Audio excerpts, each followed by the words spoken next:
favorite channel with your favorite host Twinkle Soni once again to the next episode of our motivational series कि आप कैसे prepare करेंगे 40 days nearly बचे हुए हैं आप लोगों के एग्जाम्स को।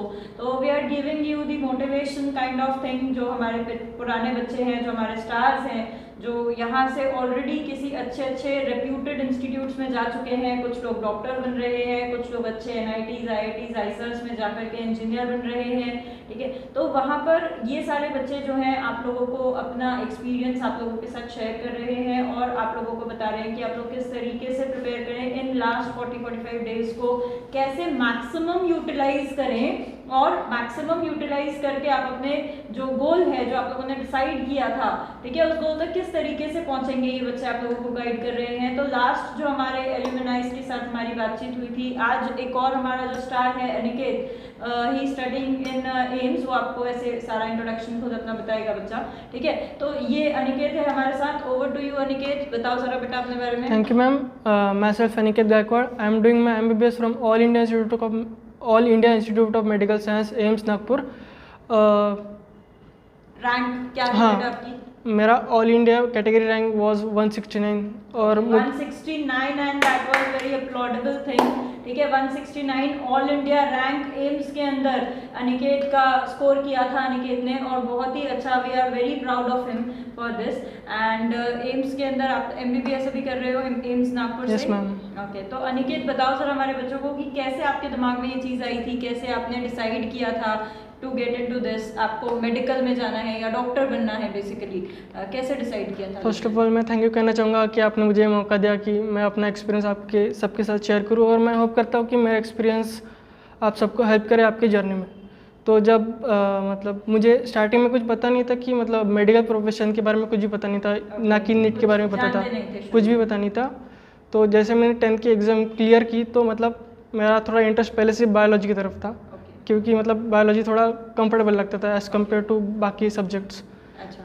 तो 10th की एग्ज़ाम दी, उसके बाद स्कूल वालों ने एक एप्टीट्यूड टेस्ट रहती है वो कंडक्ट की, जिसमें मेरा इंटरेस्ट मेडिकल प्रोफेशन की तरफ दिखा। तो मतलब फिर स्कूल में कोई टेस्ट कंडक्ट हुई, जैसे नॉर्मली स्कूल्स वाले आजकल फैशन है ना, करते हैं, तो स्कूल्स में कंडक्ट हुई टेस्ट, तो उससे तुम्हें पता चला कि you are much more tilted toward comfortable towards biology. Okay, फिर उसके बाद फिर मतलब पेरेंट्स से वगैरह डिस्कस किया कि मुझे ये लेना है, तो पेरेंट्स का सपोर्ट, तो हाँ तू जो भी कर, मतलब हम तेरे साथ है वगैरह वगैरह। पेरेंट्स काफ़ी सपोर्टिव थे आपके? हाँ, वेरी गुड, दैट्स तो 10th का रिजल्ट आया, अच्छे मार्क्स मिले, तो मतलब डिसाइड हो गया कि मुझे यही करना है। अच्छा, और फिर उसके बाद कैसे क्या किया आपने आगे? तो दोस्तों से फिर बात की, सब कैसे किया? हाँ, तो पता चला कि फिर इसके लिए एक एग्ज़ाम होती है नीट करके। अच्छा। तो उसके लिए प्रिपेयर करना पड़ता है, तो उसके थ्रू आप मतलब कॉलेज ले सकते हो। तो यानी नीट कॉम्पिटिटिव एग्जाम के थ्रू आपको MBBS के लिए कॉलेज मिलेगा, ये चीज़ समझ में? हाँ। ओके, तो कैसे उसके प्रिपरेशन के लिए मतलब कोचिंग रहती है डिफरेंट। अच्छा। तो वो सर्च करना शुरू कर दिया, तो मतलब डिफरेंट कोचिंग में गए, ट्राई किया, लेकिन कुछ जम नहीं रहा था। फिर रिलेटिव्स आए, उन्होंने बताया कि ये ट्राई करो, तो उनके सजेशंस भी ट्राई। रिलेटिव्स का बड़ा इंपॉर्टेंट रोल होता है हमारी जर्नी में, ठीक है, आप लोगों की भी रहा होगा। रिलेटिव्स बहुत बताए थे कि मतलब हमारे बच्चे यहाँ पे पढ़े थे, तो आप भी ट्राई करो वगैरह वगैरह। तो वो सब भी ट्राई किया हमने, लेकिन कुछ जमा नहीं। तो आखिर में मतलब मेरे पापा के फ्रेंड थे, उनकी बेटी FM कोचिंग में पढ़ती थी। तो ठीक है, सबका ट्राई कर लिया, तो सोचा कि ये भी ट्राई कर ले। तो एक दिन पापा को लेके पापा मुझे लेके FM में आ गए। हमने डिस्कस किया, सोनी सर थे, मतलब सोनी सर से बात की मैंने पापा ने, और मतलब अच्छा लगा कि वो इंडिविजुअल अटेंशन दे रहे थे हर स्टूडेंट को, तो अच्छा लगा। बच्चे होते हैं तो हाँ, फिर हर बच्चे के साथ हम इंडिविजुअल अटेंशन उसको दे सकते हैं, उसको फोकस कर सकते हैं। तो मुझे थोड़ा अच्छा लगा बाकी इंस्टीट्यूट्स के रिस्पेक्ट में। तो ठीक है, डिसाइड कर लिया कि ये स्टार्ट कर दिया। हाँ। अच्छा, तो कैसे चैलेंजेस जब आपने स्टार्ट किया, अब was your first day of coaching, जैसे ये बहुत ज़्यादा रिलेट कर पाएंगे मेरे वो बच्चे जो कि अभी जस्ट 10th से पास आउट हुए हैं। 10th से पास आउट करके कहीं ना कहीं कुछ लोगों ने जैसे नीट की प्रिपरेशन के लिए या JEE की प्रिपरेशन के लिए आप लोगों ने अलग अलग इंस्टीट्यूट्स में, नॉट ओनली इन FIM, बहुत सारे इंस्टीट्यूट्स में आप लोगों ने अपनी जर्नी स्टार्ट की होगी। तो ये जो बच्चा है कहीं ना कहीं आप लोग इससे रिलेट कर पाएंगे शायद। किस तरह की फीलिंग थी अनिकेत तुम्हारे अंदर, वो कैसा था फर्स्ट डे जब तुमने स्टार्ट किया? जब मतलब मेरा सबसे पहले लेक्चर था इंस्टीट्यूट में, तो सबसे पहले केमिस्ट्री की क्लास थी, ओके, अपनी क्लास थी, तो सबसे पहले इंट्रोडक्शन लिया गया। तो मतलब मेरा जो बिहेवियर था वो पहले से ऐसा इंट्रोवर्ट टाइप था। तो यस यस आई रिमेम्बर, वो हमेशा से ही यानी कि थोड़ा सा इंट्रोवर्ट, थोड़ा डरा सहमा रहा है।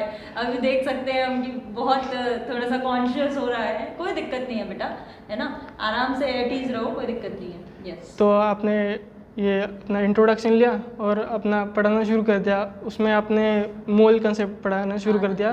तो आपने जैसे नॉर्मली हम स्टार्ट हाँ, करते हैं। आपने ये बताया कि जो मोल कंसेप्ट है वो आपको 9th स्टैंडर्ड में भी पढ़ाया था। हाँ। तो वो सुन के मेरे दिमाग में बहुत बड़ा क्वेश्चन मार्क आ गया कि ये मेरे नीचे से ये कब हो गया। Okay okay. तो घर जाके सबसे पहले मैंने 9th की बुक ओपन की और सबसे पहले मोल कंसेप्ट देखना शुरू कर दिया कि कहाँ है कहाँ है कहाँ है। फिर फाइनली मिल गया।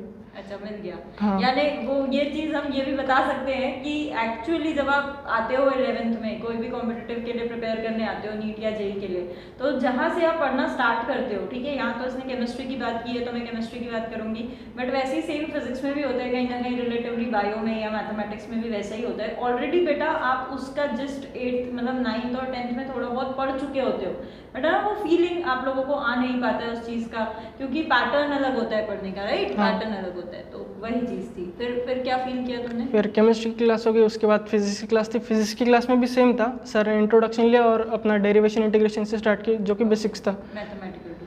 तो पहले दिन मतलब होमवर्क मिल गया, जो डीपीएस जो मिलती थी वहाँ पे क्वेश्चंस थे बहुत सारे, वो घर जाके अटेम्प्ट करने थे, ताकि मतलब जो हमने आज पढ़ा उसको अप्लाई कैसे करें ये सीखना था। तो घर गए, अटेम्प्ट किया। बहुत सारे क्वेश्चन नहीं है एकदम, मतलब ऑलमोस्ट 90% क्वेश्चन नहीं है, सिर्फ फर्स्ट अटेम्प्ट में नहीं आए क्वेश्चन, 10% क्वेश्चन आए। तो अगले दिन लेके गए तो बात बताई, मतलब मुझे लगा कि सिर्फ मुझे ही नहीं है। अच्छा, लेकिन डिमोटिवेशन हुआ बहुत कि इतने सही क्वेश्चन है और बाकी शीट में तो मतलब भर भर के दिए हैं। ये भी बच्चे रिलेट कर सकते हैं। जब हम स्कूल में होते हैं, जैसे ही 10th का रिजल्ट आया है ना, तो 10th के परसेंटेज भी काफ़ी अच्छे होते हैं, 90s में होते हैं, 80s में होते हैं, तो बड़ा कॉन्फिडेंस आप लोगों को आ जाता है कि भाई बहुत अच्छा कर लेंगे हम लोग, या बहुत कुछ अच्छा कर लेंगे। But when you enter in a competitive zone, तो चीज़ें आनी थोड़ी सी कम हो जाती है ना, तो सडनली आपको वहाँ पर डिमोटिवेट हो जाते हैं। बट डिमोटिवेट होना चाहिए क्या? डिमोटिवेट नहीं चाहिए, मतलब अगर आपको कभी भी ऐसा लगे कि आपको कुछ चीज़ें नहीं आ रही है, तो आप दूसरे लोगों से जिनको आ रही है उनसे डिस्कस करना चाहिए। अच्छा, ऐसा क्यों हुआ था अनिकेत? ये चीज़ बताओ कि ऐसा क्यों हुआ था, क्या डिफरेंस था कॉम्पिटिटिव वाली पढ़ाई में और स्कूलिंग वाली पढ़ाई में? ऐसा क्यों हुआ था? अच्छा, वही स्कूल वाले क्वेश्चंस तो तुमसे 99% बन जाया करते थे, बट जब तुम कॉम्पिटिटिव जोन में आए तो तुमसे चीज़ें कम बनने लग गई। ऐसा क्यों हुआ, जबकि तुम तो सेम थे? यस मैम, एक्चुअली जो स्कूल में जो पैटर्न था, मतलब उसमें एक ही क्वेश्चन बार बार रिपीट होता था। एग्जैक्टली, एक ही क्वेश्चन को बार बार हम रिपीट करते हैं, टीचर्स रिपीट करते हैं, कि टाइप को रिपीट करते हैं। तो लेकिन ये जो कॉम्पिटिटिव एग्जाम है उसमें हमेशा मतलब एक क्वेश्चन तो बिल्कुल नहीं आता, हमेशा क्वेश्चन बदलते रहते हैं, डाइवर्सिटी होती है। तो जिसके कारण मतलब बच्चा कंफ्यूज हो जाता है कि ये तो अटेम्प्ट नहीं किया, तो डर जाता है कि आएगा कि नहीं, जिसके कारण ग्रेजुअली समय के साथ जब जितना आप प्रैक्टिस करोगे उतना आप समझिएगा, और समय जैसे जैसे बढ़ेगा तो आपकी प्रैक्टिस बढ़ेगी, और प्रैक्टिस के साथ एक्सपीरियंस के साथ आप वो क्वेश्चन अटेम्प्ट करना शुरू कर दो। इससे हमारे जो नए बच्चे हैं जो अभी जस्ट शुरू हुए हैं, ग्रो कर रहे हैं, ग्रो करना स्टार्ट किए हैं, इनको क्या सजेस्ट करना चाहोगे? देखो, आपकी जो अभी जर्नी स्टार्ट हुई है, तो आप मतलब आपको अलग अलग एक्सपीरियंस आएगा कि आपको नहीं आ रहा है क्वेश्चन, मतलब कुछ सब्जेक्ट अनकम्फर्टेबल लग रहा है, तो स्टार्टिंग में तो होगा ही, सबके साथ होता है, मेरे साथ हुआ, बहुत बच्चों के साथ हुआ, मेरे बैचमेट के साथ हुआ, लेकिन ऐसा तो नॉर्मल है, तो इसकी कोई चिंता नहीं है। आप जैसे जैसे टाइम जाएगा आप प्रैक्टिस करते रहो, और अपना कंफर्ट थोड़ा टाइम इन्वेस्ट करना शुरू कर दो पर्टिकुलर सब्जेक्ट के लिए, ताकि आप कंफर्टेबल हो जाए। ज़्यादा समय इन्वेस्ट करोगे, हाँ, आप कंफर्टेबल होते चले जाओगे। जितनी प्रैक्टिस करोगे उतना, जितनी प्रैक्टिस करोगे उतना ज़्यादा कंफर्टेबल होते चले जाओगे चीज़ों के साथ, है ना। तो इस तरीके से आपका फर्स्ट डे और स्टार्टिंग की जर्नी थी। हाँ। फिर समय जाता गया जैसे जैसे, तो किस तरीके से आपने पूरे 2 साल के स्पैन में कैसे पढ़ाई की? आप कितने टाइम पढ़ते थे?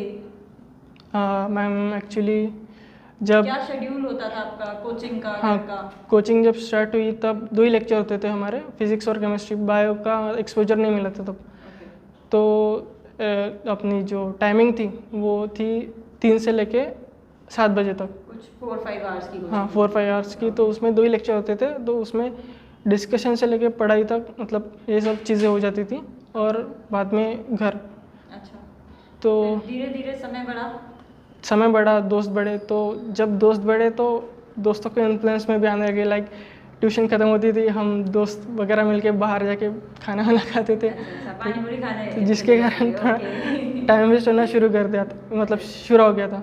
जो होमवर्क मिलता था वो कर नहीं पाते थे, फिर अगले दिन जब ट्यूशन आते थे तो कोचिंग आते थे तो डांट पड़ती थी। अच्छा, जिसके कारण थोड़ा सा डिमोटिवेशन लग रहा और था। ज़्यादा परेशानी होनी शुरू हाँ। हो गई। यानी वही है कि समय के साथ दोस्तों के इन्फ्लुएंस में नहीं आना है, और दोस्तों हाँ। के इन्फ्लुएंस में नहीं आना है, और उसके बाद जो अपना काम है, जो अपना होमवर्क है, वो समय पे रेगुलर, बिल्कुल रेगुलरली करना है और समय पे करना है। यानी हाँ। जिस दिन जो पढ़ाया है उस दिन वो चीज़ें करना है, करनी है। करना ही ओके, करना है। ओके, करना ही करना है। तो टेस्ट को लेकर के कुछ बताना चाहोगे? टेस्ट और मोबाइल फोन्स, दो बातें मतलब मैं पूछना चाहूँगी। टेस्ट और मोबाइल फोन्स बच्चों को किस तरीके से इन्फ्लुएंस करते हैं? तुमने कभी किया था क्या? और अगर कर दिया किसी बच्चे को तो how to cope with it? मैं तो पहले टेस्ट के बारे में बोलना चाहूँगा, हाँ। क्योंकि टेस्ट जो होती है वो बहुत इंपॉर्टेंट होती है। जितना आपने पढ़ा है, मतलब जितना भी प्रीवियसली पढ़ा है, उसको अप्लाई करने की सबसे बेस्ट थिंग है टेस्ट। अगर आप टेस्ट दोगे तो आपको पता चलेगा कि आपका कौन सा टॉपिक वीक है और आपका कौन सा टॉपिक स्ट्रांग है, और आपको किस में इम्प्रूवमेंट करना है। और टेस्ट के थ्रू मतलब आपके डाउट्स भी क्लियर होते जाएंगे अगर आप अच्छे से डिस्कस करोगे।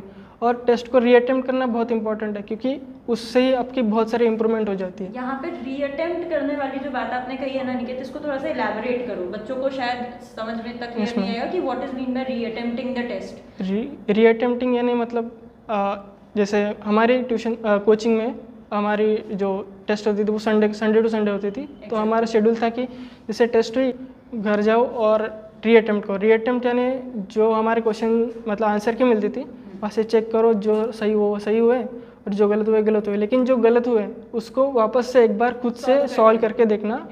अगर आता है तो ठीक है, और नहीं आता है तो अगले दिन वो डिस्कस करना रिस्पेक्टिव फैकल्टी के साथ, अपने टीचर्स के साथ अगले दिन उसको डिस्कस करो, जिससे कि जो भी तुम्हें क्वेश्चंस नहीं आए हैं, हाँ, वो क्वेश्चंस तुम्हारे क्लियर हो जाएंगे और उतना पोर्शन तुम्हारा अच्छे कवर से हो जाएगा, कवर हो जाएगा। ओके, और मोबाइल फोन्स को लेकर के कुछ बताना चाहो? मोबाइल फ़ोन्स तो मतलब ये 2 साल के ईयर्स मतलब स्पैन में बहुत ज़्यादा डिस्ट्रैक्शन होता है, क्योंकि मतलब 2 ही साल है तो क्यों वेस्ट करना। अगर दो साल के बाद आपको मोबाइल यूज़ करना ही करना है, मतलब बहुत टाइम मिलेगा यूज़ करने को। तो तुम करते हो ये मोबाइल फोन यूज़? हाँ, मैं किया था स्टार्टिंग में, जिसके कारण बहुत सारा टाइम वेस्ट हुआ मेरा। बहुत सारा टाइम, बहुत मतलब डिस्ट्रैक्शन भी होता था, जिसके कारण पढ़ाई पे ध्यान नहीं लग पाता था। ओके, डिस्ट्रैक्शंस भी होते थे जिसके कारण पढ़ाई पे ध्यान नहीं लग पाता था। अच्छा, 2 साल के बाद जब तुम्हारा अभी हो गया, तुम्हारा कंप्लीट हो गया, तुम अच्छे खासे एम्स में चले गए हो, MBBS कर रहे हो, अब तो तुम मोबाइल फ़ोन यूज़ करते होंगे इसमें अभी तो टाइम ही टाइम है। अभी तुम्हें ऐसा लगता है कि यार शिट, तभी अगर नहीं यूज़ किया होता, अभी तो मिल ही रहा है इतना, तो फिर कितना अच्छा रहा होता? हाँ, ऑफकोर्स लगता है कि अगर तब का टाइम अगर अच्छे से और यूटिलाइज कर पाता था तो और बेटर पोजीशन पे होता मैं। एग्जैक्टली, और बेटर और अच्छा AIRs के अंदर तुम रैंक ले आते। बिल्कुल सही है ना। तो यही बताना चाहेंगे हम बच्चों को, यूटिलाइज टाइम एफिशिएंटली, बस यूटिलाइज टाइम एफिशिएंटली, और मोबाइल फोन यूज नहीं करें, मिनिमम करें। क्योंकि अभी देखो, अभी कैसा है, लॉकडाउन वाला समय है, कोविड-19 के कारण हम जो बच्चों से इंटरेक्ट करने का हमारा जो मीडिया है वो तो भाई फ़ोन ही है। फ़ोन के थ्रू, ऐप के थ्रू, यूट्यूब के थ्रू ही हम बच्चों से इंटरेक्ट कर पा रहे हैं। तो इस समय को, यानी आप मोबाइल फ़ोन को सिर्फ अपनी काम की चीज़ों के लिए ही यूज़ करें और बाकी चीज़ों के लिए यूज़ ना करें, है ना। ये वाली एक चीज़ हो गई। अच्छा, एक चीज़ और बहुत इंपॉर्टेंट क्वेरी होती है बच्चों की कि जैसे जैसे आप 12th की तरफ मूव ऑन करते हैं, 11th तो भाई कट जाता है आराम से, ठीक है, 11th तो मज़ा आ जाता है उनको, कोई नहीं, बट जैसे जैसे हम 12th की तरफ मूव ऑन करते हैं तो बोर्ड्स का भी प्रेशर आना शुरू हो जाता है। तो how to cope up with that? देखो, तुमने कैसे किया था? मतलब बोर्ड्स तो इन्फ्लुएंस करेगा तुम्हारे स्टडीज़ को, लेकिन ऐसा नहीं होने देना है। मेरे इंस्टीट्यूट में ऐसी एक मतलब फैसिलिटी बोल सकते कि जो नीट के एग्ज़ाम्स थे उसके साइड बाय साइड हमारे यहाँ बोर्ड के एग्ज़ाम भी कंडक्ट किए जाते थे। तो जिसके कारण जो बोर्ड्स की जो प्रैक्टिस होती थी वो होती जाती थी, तो उतना प्रेशर बोर्ड के एग्ज़ाम में नहीं पड़ा।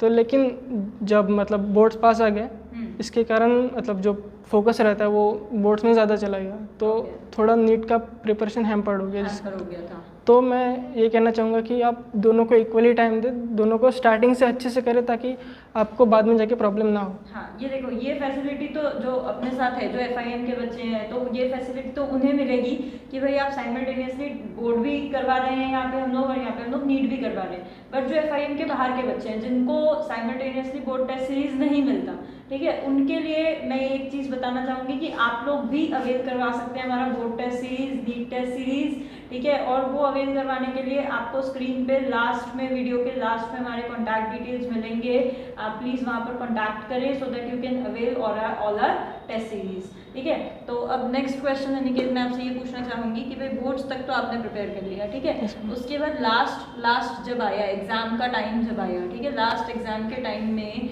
लाइक जब 1.5-2 महीने बचे हुए थे, तब तो काफ़ी प्रेशर था आप पर, है ना, काफ़ी एक्सपेक्टेशन थी, घर वालों की एक्सपेक्टेशन, टीचर्स की एक्सपेक्टेशंस कि भाई ये तो हमारा टॉपर है, ये तो हमारा रिजल्ट प्रोड्यूस करेगा, फिर बच्चे पेरेंट्स जो हैं वो आपसे एक्सपेक्ट कर रहे होंगे कि हमारा बेटा तो डॉक्टर बनेगा, नाम रोशन करेगा, ऐसा वैसा सब, है ना। तो तब किस तरह का प्रेशर आपने फील किया था, और उस प्रेशर को कोप अप करके how you dealt with that, कैसे आपने प्रिपरेशन किया है लास्ट के कुछ दिनों में, लास्ट के 1.5-2 महीने के अंदर मैं अगर बताऊँ तो? जो लास्ट 45 डेज होते हैं वो बहुत क्रूशियल पीरियड ऑफ टाइम होता है, क्योंकि मतलब मैं मेरी बात बताता हूँ, जब हमारे बोर्ड के एग्ज़ाम हुए तो मैं ऑलमोस्ट कम्प्लीटली ब्लैंक था, मतलब ऑलमोस्ट बहुत सारी चीज़ें भूल गया था, तो क्योंकि तुमने नीट पढ़ना ऑलमोस्ट छोड़ दिया था बोर्ड्स के कारण के चक्कर में। हाँ, तो ये भी एक टिप हम बच्चों को दे सकते हैं क्या कि वो ना छोड़े आप मतलब बोर्ड्स का और नीट का तो सिलेबस सेम होता है, बस तो डिफ़िकल्टी लेवल अलग होती है, तो साइड बाय साइड आप नीट का प्रिपरेशन भी कर सकते हो, उतना कोई दिक्कत नहीं होगी। तो कैसे डील किया था फिर? लास्ट के 45 डेज में मतलब मेरे हाथ में कुछ नहीं था, तो सबसे पहले मैंने चालू किया कि पर्टिकुलर मतलब मेरी स्टडी का पैटर्न है वो अपना पहले प्लान करना शुरू कर दूं, ताकि मतलब एक पर्टिकुलर टाइम पीरियड में मेरा जो टारगेट है वो कंप्लीट होता जाए। तो मैंने मतलब डिसाइड किया कि पहले 20 दिन में एक बार अपना सिलेबस अच्छे से जो वीक टॉपिक्स के साथ अच्छे से क्लियर करूँ, रिवाइज कर लूँ।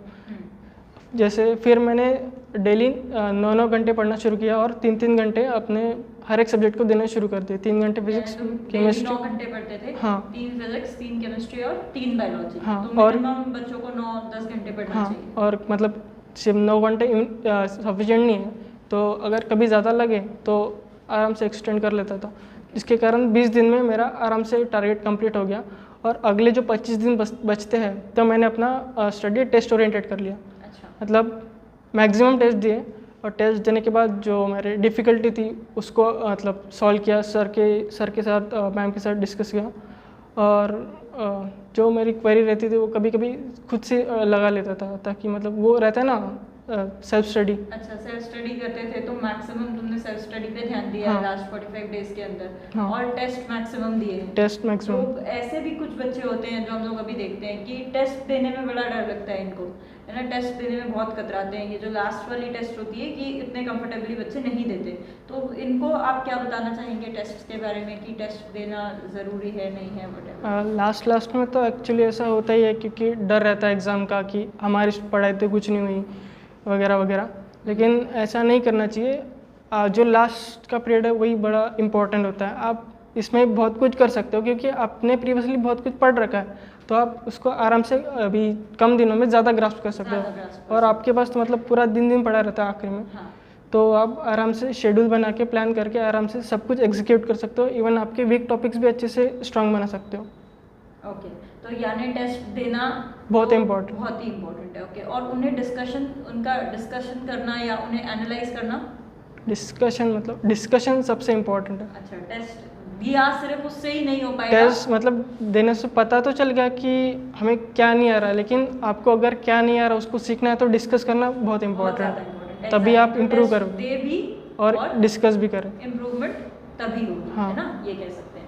अच्छा, और एक चीज़ आप क्या सजेस्ट करना चाहेंगे इन्हें, मतलब अभी लास्ट 45 डेज जो इनके बचे हुए हैं, तो इन्हें किस तरीके से, कितने घंटे पढ़ कर के मिनिमम कैसे करना चाहिए लास्ट 45 डेज में? लास्ट 45 डेज़ में मैं बोलना चाहूँगा कि आप स्टार्टिंग से अपना शेड्यूल पहले प्लान करें अच्छे से, स्ट्रैटेजी वाइज आपको जिससे कंफर्टेबल लगे उतने घंटे आप पढ़े। ज़्यादा प्रेशर ना लें, क्योंकि आप जितना प्रेशर लोगे उतना आप भूलना शुरू कर दोगे। और मतलब हर एक सब्जेक्ट को इक्वली टाइम दें, और जो आपके वीक टॉपिक्स है उसको स्पेशली फोकस करें, क्योंकि जो आपको आते हैं उस पर अगर आप ज़्यादा टाइम दोगे तो वीक टॉपिक्स वीक ही रह जाएंगे। वीक टॉपिक वीक ही रहेंगे। तो अच्छा, कुछ नया पढ़ना सही रहेगा क्या निकेत इस समय पे? देखो मतलब एकदम नया पढ़ना मैं नहीं चाहूँगा, मतलब मेरे हिसाब से ये सही नहीं है कि एकदम कुछ भी नया, क्योंकि आप उसमें ज़्यादा टाइम इन्वेस्ट करना शुरू कर दोगे। तो जिसके जगह आपको जो प्रीवियसली पढ़ रखा है, जिसको प्रीवियसली आप अच्छे से मतलब समझ सकते हो, तो वो पढ़ना बेटर रहेगा। अगर नया टॉपिक करोगे तो आप जो कर सकते हो वो भी नहीं कर पाओगे। अच्छा, यानी जो आपको थोड़ा बहुत आता है आप उसको यहाँ पे ब्रश अप कर लो, कुछ भी नया उठाने की कोशिश करना गलत हो, है ना।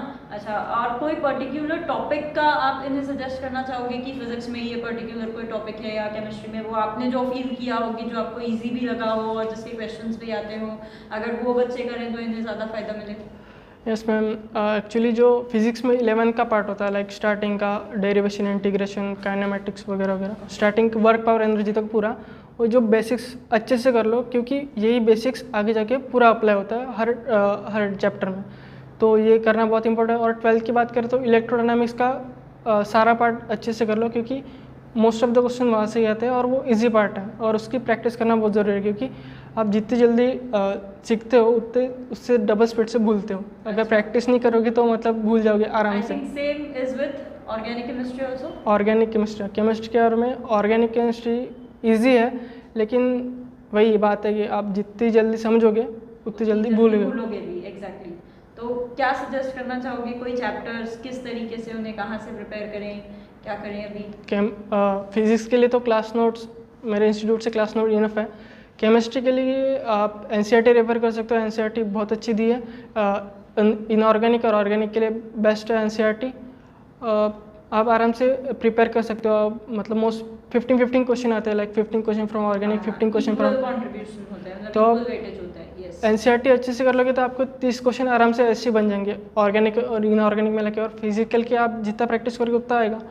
और बायो की बात करें तो एनसीईआरटी के बाहर तो कुछ आने ही नहीं वाला, तो एनसीईआरटी पूरी कर लो, अच्छे से कर लो। मतलब मेरे टाइम में बताऊंगा तो ऑलमोस्ट 80 क्वेश्चन 90 में से एनसीईआरटी में से आए थे, डायरेक्ट नहीं आते लेकिन आ गए थे। ओके, मतलब मोस्ट ऑफ द क्वेश्चंस आप एनसीईआरटी अगर अच्छे से कर लेंगे तो वहीं से आपको बन जाएंगे। चलो ठीक है, तो इस तरीके से ये वाले सारे। कोई चैप्टर्स बताना चाहोगे बायोलॉजी के? बायोलॉजी के लिए जो मतलब फैक्चुअल चैप्टर्स रहते हैं, लाइक मॉर्फोलॉजी है, प्लांट एनाटॉमी है, ये मतलब बच्चा कभी कभी भूल जाता है। अच्छा, ये वाले चैप्टर्स जो बहुत भूलने वाले चैप्टर्स हैं। बहुत डेरिवेशन है इसमें, मतलब बहुत लंबा दिया है। अच्छा, वो याद रखने वाली बात है। बोरिंग सा। तो आप ऐसा कर ले कि plant kingdom, animal kingdom, zoology में तो आप कुछ क्रिएटिव अपने खुद से नोट्स बना ले, साइड में कुछ लाइक अल्फ़ाबेटिकल ऑर्डर में लिख ले, तो बहुत हेल्प होगी इससे। अच्छा, और बाकी और कोई टिप, कोई प्रो टिप अगर आप देना चाहें बच्चों को कि भाई अभी लास्ट है तो फिर किस तरीके से करें? अभी जो रिसेंटली जो अटेम्प्ट करने वाले हैं नीट, अभी ये कोरोना के पैंडेमिक में आप तो अपना इंस्टीट्यूट ज्वाइन नहीं कर सकते, मतलब नियरली इम्पॉसिबल ही है। तो आपको जितना भी टाइम मिलता है वो आप एफिशिएंटली यूज़ करें। जितने भी आपके वीक टॉपिक्स है आप अच्छे से क्लियर कर ले। अगर कुछ डाउट आता है तो आप टीचर्स के कॉन्टेक्ट्स में रहे, उनसे डिस्कस करें, क्योंकि आपको अभी पूरा टाइम मिलता है, आप अच्छे से यूटिलाइज़ करें। आप अगर यूटिलाइज़ नहीं करोगे तो आपको बाद में रिग्रेट होगा, और पूरा दिन मिलता है मैम। एग्जैक्टली, कोई और चीज़ तो है नहीं, अभी घर पे ही है हम लोग लॉकडाउन में, तो पूरा टाइम है, उसको यूटिलाइज़ करें और यूटिलाइज़ करके अच्छे से प्रिपेयर करें, टेस्ट दें, बहुत अच्छे से रिवीजन करें, ठीक है। और जो भी डाउट्स आते हैं अपने रिस्पेक्टिव टीचर से उसको क्लियर आउट करें।